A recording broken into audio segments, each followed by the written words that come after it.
Mister Vairavan, உங்களை இங்கே எதற்காக அழைத்து வந்திருக்கிறோம் தெரியுமா? மன்னிக்கவும், அழைத்து வரவில்லை, கடத்தி வந்திருக்கிறீர். சரி, கடத்தியே வந்தோம். எதுக்காக தெரியுமா? சொன்னா தானே தெரியும்.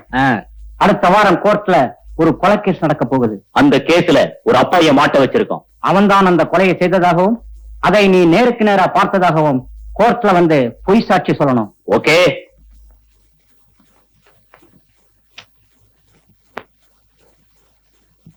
சாட்சி சொல்ல மறுத்தா என்ன செய்யறதா உத்தேசம்?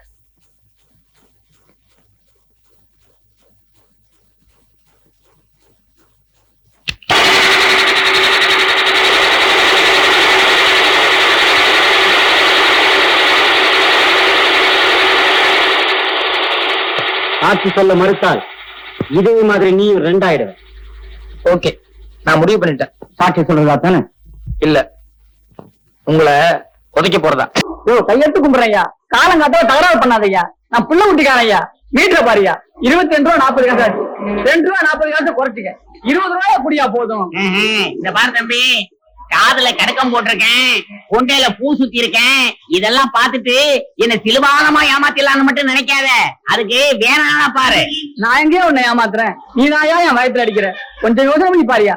காலையில 6 மணிக்கு வண்டியில ஏறினேன், இப்ப மணி 8 ஆகுது. 2.5 மணி நேரமா பையன் படிக்கிற காலேஜ், பர்மா பஜார், பீச்சின்னு சுத்தினேன். மீட்டர்ல 22 ரூபா 40 காசு ஆகாதையா. யோ, என்ன அள்ளி முடிஞ்சவன் நினைச்சிட்டு இருக்கியா? என் சொந்த ஊர் ஆண்டகாம்பாளையம். அங்கிருந்து கோயம்புத்தூர் 10 மைல், கோயம்புத்தூர்ல இருந்து மெட்ராஸ் 365 மைல், ஆக மொத்தம் 375 மைல். நேற்று ராத்திரி தான் கோயம்புத்தூர்ல இருந்து புறப்பட்டு இங்க வந்து இறங்கியிருக்கேன். ரயில்வே கட்டணம் எவ்வளவு தெரியுமா? 28 ரூபா 30 காசு. ரயில்ல ஃபேன் இருக்கு, படுக்க பெஞ்சு இருக்கு, பேச்சு துணைக்கு ஆள் இருக்கு, கக்கூஸ் இருக்கு. இவ்வளவு வசதி செஞ்சு கொடுத்து 12 மணி நேரம் விடிய விடிய ரயில ஓட்டி காலையில கொண்டாந்து விட்டுருக்கான். அவனே 28 ரூபா 30 காசு வசூலி பண்றான். நீ என்னடான்னா மெட்ராஸ்ல இருக்கிற பர்மா பஜாரு, என் பையன் படிக்கிற காலேஜ், அங்க இங்கன்னு சுத்தி 2 மணி நேரம் உன் வண்டியில இருந்ததுக்கு 20 ரூபா கேக்குற. யாரு அப்பா சம்பாத்தியம் பண்ணதுன்னு நினைச்சிட்டு இருக்க? என்ன எழுத்து வாய நினைச்சிட்டு இருக்கியா? ஓஹோ, காலங்கத்தால ஏயா கழுத்த இருக்கிற? எனக்கு ஒரு அவசரத்துக்கு ஆட்டோக்காரல எவனாலும் ஒருத்தன் கிராமத்துல இருந்து மெட்ராஸ் வந்தா இப்படித்தான் மிரட்டா? அவர் குடும்பத்தை வாங்கிட்டு போயா? ஏன் அப்படி எல்லாத்தையும் தகராறு பண்றீங்க? மெட்ராஸ் பேரையே கத்துறீங்க போல இருக்க. பாத்தியா? யோ, நமக்குள்ள என்ன தகராறு ஏதுன்னு சாரிக்காத அந்த ஆளு வந்த உடனே எவ்வளவு பெரிய நியாயம் சொல்லிட்டு போறாரு பத்தியா? அவர் பெரிய மனுஷனா, நீ பெரிய மனுஷனா? ஐயோ யோ, உன்கிட்ட பேசுறது எனக்கு சக்தி இல்லையா. இப்ப எவ்வளவு தாயா தர்றேங்கிற? இந்த பாரு தம்பி, நான் 20 ரூபா தர்றதுன்னா சேலத்துல கொண்டு போய் விட்டுரு. அங்கிருந்து 8 ரூபா தான் நான் போய்க்கிறேன். இங்கேயே இறங்குறதுன்னா 2 ரூபாய்க்கு மேல ஒரு பைசா தர மாட்டேன். ஐயோ, இன்னைக்கு யாரு மூத்திர முடிச்சனும்? ஐயோ ஐயோ, இந்தாயா வச்சுக்கையா, இந்தாயா வச்சுக்கையா, போயா ஊர் வைத்தாரியா. சாவி சாப்பிட்டேன் பேரத்துல ஊர் வைத்தாரியா, போயா. நல்லா போயா. ஐயோ ஐயோ ஐயோ ஐயோ ஐயோ ஐயோ.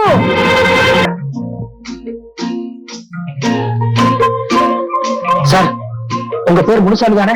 ஆமா. உங்களுக்கு பூர்வீகம் குடிமுத்தூர் கிராமம் தானே? ஆமா. ஏப்பா, என் ஊரு பேரு சொல்றியே, நீ யாருன்னு எனக்கு தெரியலையே. அதே குடிமுத்தூர்ல 15 வருஷத்துக்கு முன்னால காளி முதலியான்னு ஒருத்தர் இருந்தாரு. அவருக்கு சொர்ணம்னு ஒரு பொண்ணும் வைரவன் ஒரு பையன் இருந்தாங்களே, அவங்க உங்களுக்கு ஞாபகம் இருக்கா? ஆமா, சொர்ணம் வைரவன், ஆமா ஞாபகம் இருக்கு. அவங்களுக்கு நீ என்ன வேணும்? அந்த சொர்ணத்தோட தம்பி வைரவன் நான் தாங்க. சொர்ணம் தம்பி வைரவன் நீயா? ஆமாங்க. நீ எத்தனை வருஷமா மெட்ராஸ்ல இருக்க? 12-13 வயசுல இருந்தே மெட்ராஸ்ல தான் இருக்கேன். போடா பைத்தியக்காரா, உனக்கு கொஞ்சமாவது குடும்பம் பாசம் அக்கறை ஏதாவது இருக்கா? இத்தனை வருஷமா மெட்ராஸ்ல சுத்துற, ஒரு தடவையாவது உங்க அக்கா எப்படி இருக்கான்னு போய் பாத்திருக்கியா? எங்க அக்கா தான் ஆத்துல மூழ்கி செத்து போச்சுங்களே. போடா ஈமவன், உங்க அக்கா உயிரோட தான் இருக்கா.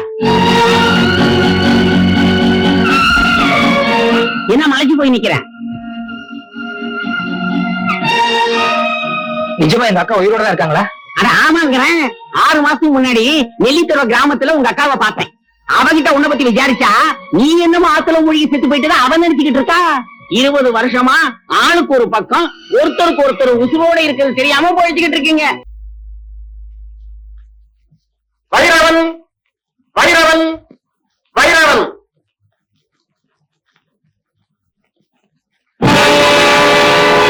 இன்னொரு உயிரோட இருக்க என் முதலாளி கோபம் விடுங்க. அவனை கோபம் என் முதலாளி கொண்டு விடுங்க. அவனை கோபம் என் முதலாளி கொண்டு விடுங்க. அவனை கோபம். இது கோட்டா வேற ஏதாவது நினைச்சியா? சாட்சி சொல்ல வந்தா ஒழுங்கா கூண்டில் சொல்லணும். சாரி சார், என்ன மன்னிச்சிருங்க. ஏதோ தெரியாதனமா உணர்ச்சி வசப்பட்டு இப்படி பண்ணிட்டேன் சார். எங்க முதலாளின்னு எனக்கு ரொம்ப உயிர் சார்.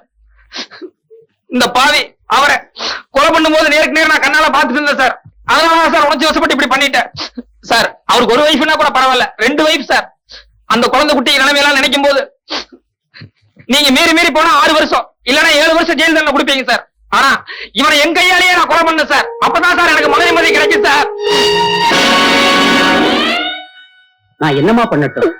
முருகப்பன் விடுதலைக்காக மேக்சிமம் நான் எவ்வளவோ வாதாடினேன். ஆனா கடைசி நேரத்துல ஒருத்தன் பொய் சாட்சி சொன்னதுனால உன் புருஷன் தான் கொலைகாரன்னு கோர்ட்டு தீர்மானிச்சு அவனுக்கு தண்டனை கொடுத்துருச்சுமா. யாருக்கும் மனசால கூட தீங்கு நினைக்காத அந்த மனுஷனுக்கு இப்படி ஒரு தண்டனையா? அதுவும் 4-5 வருஷமா? கடவுளே, நான் என்ன செய்ய?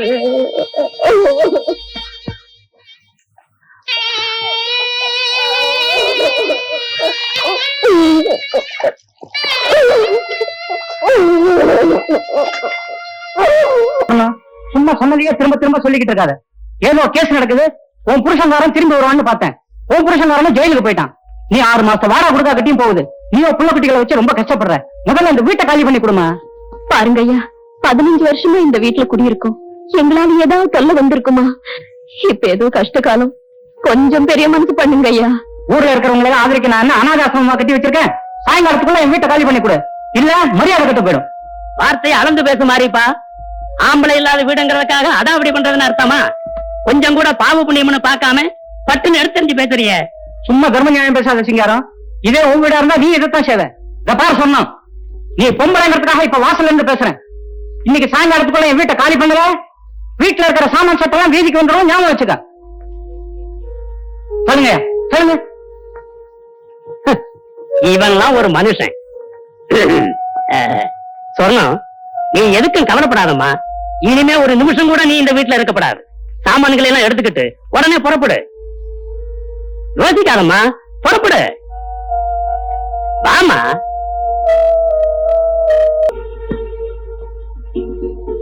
ஓஹோ, அம்மா சொல்லணுமா? நல்ல பழக்கம், இப்படித்தான் இருக்கணும். சொல்லணும், குழந்தைங்களை போய் சாப்பிட சொல்லுமா. வேண்டையா, இருக்க இடம் கொடுத்ததுக்கே என்ன கைமாறு செய்ய போறோம்னே தெரியல. இதுல சாப்பாடெல்லாம் எதுக்கு ஐயா? ஆனா நீ ஒண்ணு, ஆத்துல போற தண்ணி அம்மா குடி ஐயா குடின்னு சொன்ன மாதிரி எனக்கும் 50 வயசு ஆயிடுச்சு. பொண்டாட்டியும் இல்ல புள்ளையும் இல்ல. கண்ணு மூடும் போது காசு பணத்தை மூட்டை கட்டியா கொண்டுட்டு போறோம். ஏதோ 4 பேர் சாப்பிட்டாங்கன்னா கடைசியில நல்ல பேராவது மிஞ்சும். குழந்தைகளை போய் சாப்பிட சொல்லு. போங்க போய் சாப்பிடு, போங்க. சொன்னோம், நீ இந்த மூட்டையை ரூமுக்குள்ள வச்சுவிட்டு நீ போய் சாப்பிடுமா. போ.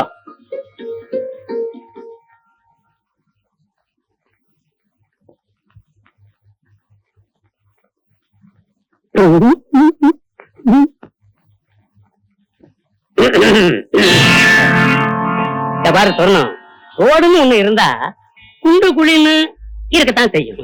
ஏன்னா மனசை போட்டு குழப்பிக்காத. இங்க பாரு, உனக்கு பொண்டாட்டி இல்ல, எனக்கு புருஷன் இல்ல. உனக்கு புருஷன் இல்ல, எனக்கு பொண்டாட்டி இல்ல. இல்லாத ஒண்ணுக்கு 2 பேரும் ஏங்குறத விட ஒருத்தருக்கு ஒருத்தர் நேர்ந்து கொடுத்து சேர்ந்து சந்தோஷமா இருப்பானே. எப்படி? என்ன சொல்றீங்க? ஊர்ல உலகத்துல இல்லாததையா செய்ய போறோம். காதோடு காது வச்ச மாதிரி காலத்தை ஓட்டிடுவோம். நீ எல்லாம் ஒரு பெரிய மனுஷன் ஐயா. சொன்னோம், வீணா வீராப்பு காட்டாத. உன் புருஷன் உன்னை அம்போன்னு விட்டு ஜெயிலுக்கு போயிட்டான். வயசுக்கு வந்த பொண்ணு இருக்கு, அதுக்கு கல்யாணம் பண்ணணும், பிள்ளைங்களை படிக்க வைக்கணும். இதெல்லாம் சரி கட்டுறது சாதாரண சமாச்சாரம் அல்ல. 10 நாள் பட்டினி கிடந்து வேற பக்கம் போறதை விட வயிறார இங்கேயே சாப்பிட்டுட்டு சந்தோஷமா ஏன் கூட சின்ன சின்ன இருக்கலாம். என்ன சொல்ற? சொல்றேன்.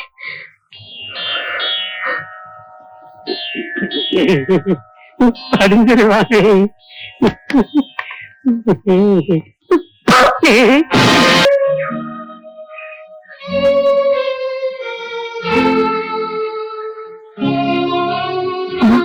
என்ன அந்த ஆரம்பிச்சாரு?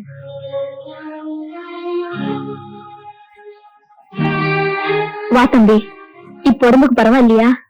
நேத்து நீ ரொம்ப ஜுரத்துல படுத்திருந்த, அதான் நெத்தியில பத்து போட்டேன்.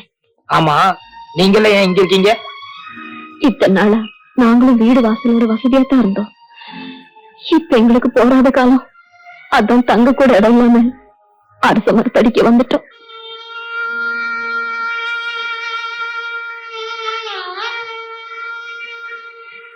உனக்கு எந்த ஊரு? இங்க எதுக்காக வந்த? சொல்லுப்பா, இந்த ஊர்ல உனக்கு யாராவது தெரிஞ்சவங்க இருக்காங்களா? யாரும் இல்லைங்க, நான் ஒரு அனாதை.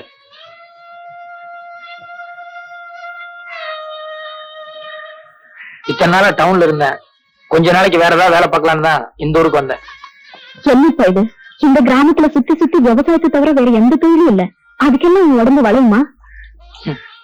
இது வரைக்கும் யாருக்குமே விளையாத உடம்பு தான், ஆனா இனிமே உங்களுக்காக எல்லா கஷ்டத்தையும் தாங்கிக்கும். எங்களுக்காகவா?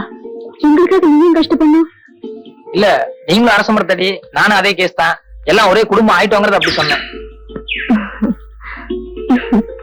அது நான் ஆபீசர் இல்ல, வேலை தேடி வந்திருக்கேன். என்னது வேலை கேட்டு வந்தியா? அங்க ஒப்பமான மாலை சொல்றதுக்கு என்ன கேடு? வாயில கொலக்கட்டை வச்சிருந்த? இல்ல சார், நான் முதல்லயே சொல்லலாம்னு நினைச்சேன், அதுக்குள்ள நீங்க காஃபி ஏதோ கொண்டு வர சொன்னீங்க, சரி குடிச்சிட்டு சொல்லலாம். எந்திரி மேல. வேலை கேட்கற லட்சம் பாரு, கொஞ்சம் கூட மறுவாதம் இல்லாம. ஆமா, பேண்ட் சட்டையும் போட்டுட்டு என்ன வேலை பார்க்க போற வயக்காட்டுல? சார், எனக்கு நல்லா ஏறு பிடிச்சி உள்ள தெரியும் சார், சர்க்கார் அதுக்காக படிச்சு பட்டமெல்லாம் வாங்கியிருக்கேன் சார். வயக்காட்டு வேலைக்கு பட்டம் வாங்கி 5 ஆச்சு, போய் வேற வேலை பாரு. சார், என்ன நீங்க சாதாரண நினைக்காதீங்க சார், நான் இன்னைக்கு உழுதுன்னா நாளைக்கே பயிராகும் சார். நெசமாவா? சத்தியமா சொல்றேன் சார், இன்னைக்கு ஒரே ஒரு நாளைக்கு சந்தர்ப்பம் கொடுங்க, நீங்க அப்படியே அசந்துருவீங்க சார். சார் சார் ஒண்ணும் யோசிக்காதீங்க சார், சரின்னு சொல்லுங்க சார். சரி சரி, வடக்கு மார்க்கெட் இருக்கு, தெற்க பூமி இருக்கு, புடிச்சிட்டு போய் உழுப்போம். சாயந்தரம் வரைக்கும் நீங்க என்ன பண்ற நானும் பாக்குறேன். ரொம்ப தேங்க்ஸ் சார், வர்றேன். மாடு எந்த சைடுலன்னு சொன்னீங்க? இந்தாங்க. யார் அந்த ஆளு? எவனோ கொலை மாட்டிட்டு வந்தான். நான் ஆபீசர் ஆகும் நினைச்சு மோர கொண்டு வர சொன்னேன்.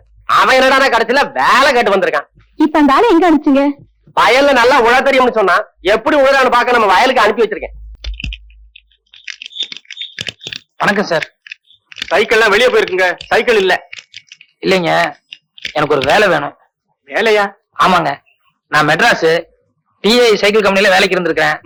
சைக்கிள் ஓவர் ஆயிலிங், பஞ்சர் போடுறது, வீல் பெண்ட் எடுக்கிறது, எல்லா வேலையும் எனக்கு தெரியும். அப்படியா? எனக்கு கூட ஒரு ஆளு தேவைதான். சம்பளம் என்ன எதிர்பார்க்கறீங்க? வேலையை பார்த்துட்டு நீங்களே போட்டு கொடுங்க. இது சின்ன கிராமம், வண்டி அந்த அளவுக்கு ஓட்டம் இல்ல. மிஞ்சி மிஞ்சி கொடுத்தா ஒரு 2 ரூபாய் கொடுக்கலாம். சரிங்க. இந்த பாருங்க தம்பி, காசு விஷயத்துல நான் கரெக்டா இருப்பேன், அதே மாதிரி வேலை விஷயத்துல நீங்க கரெக்டா இருக்கணும். சரிங்க, தேங்க்ஸ்ங்க. போங்க, அந்த வீலுக்கு பெண்ட் எடுங்க. முருகா.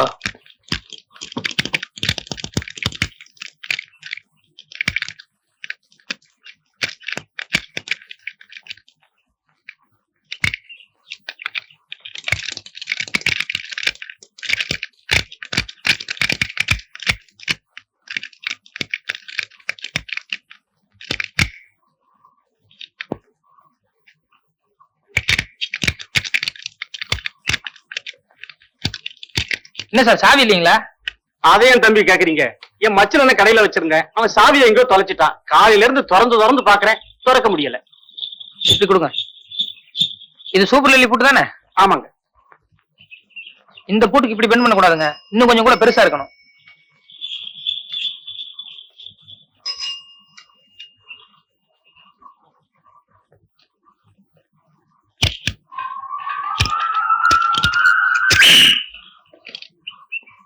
Okay sir.